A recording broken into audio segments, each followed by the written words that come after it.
আমাদের ফোন থেকে সকল প্রকার অ্যাডভার্টাইজমেন্ট রিমুভ করে দেওয়ার জন্য আমাদের ফোনে ডাটা কানেকশন অন থাকা অবস্থায় প্লে স্টোর যে অ্যাপসটি রয়েছে সেই প্লে স্টোর অ্যাপসটিতে প্রবেশ করা লাগবে। তার জন্য আমাদেরকে প্লে স্টোরে একটি ক্লিক করতে হবে।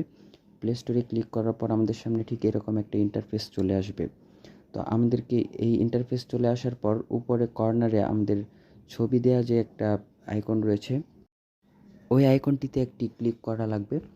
ওটিতে ক্লিক করার পর আমাদের সামনে এরকম একটা ইন্টারফেস আসবে। আমরা দেখতে পাবো এই ইন্টারফেসটির মধ্যে সেটিংস নামে একটি অপশন রয়েছে। তো আমাদেরকে করতে হবে যেটা, সেটা হচ্ছে সেটিংসে একটি ক্লিক করা লাগবে। সেটিংসে ক্লিক করার পর আমাদের সামনে এরকম একটা ইন্টারফেস আসবে। এখানে ফ্যামিলি নামে একটি অপশন রয়েছে। Parental control and parent guide নামে যে অপশনটি রয়েছে সেটিতে একটি ক্লিক করব। এবার মার্ক করা প্যারেন্টাল কন্ট্রোলস নামে যে অপশনটি রয়েছে সেটির উপর আমাদেরকে ক্লিক করে দেওয়া লাগবে। ওটির উপর ক্লিক করার পর আমাদের সামনে এরকম একটা পেজ চলে আসবে। এখানে আমরা প্যারেন্টাল কন্ট্রোলস আর অফ দেখতে পাচ্ছি। এখন আমাদেরকে উপরে কর্নারে যে সুইচটি রয়েছে ওটা অন করে দেওয়া লাগবে। তো ওটা অন করার জন্য আমাদের ফোন হচ্ছে একটি পিনকোড চাবে।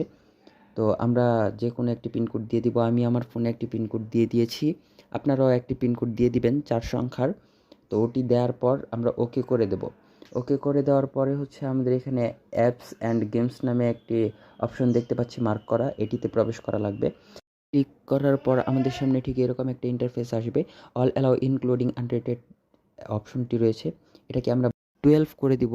আমি আমার সুবিধার্থে এটাকে 12 করে দিয়েছি। আপনারা 18 এর নিচে যে কোনো একটা রেখে সেভ করে দিবেন।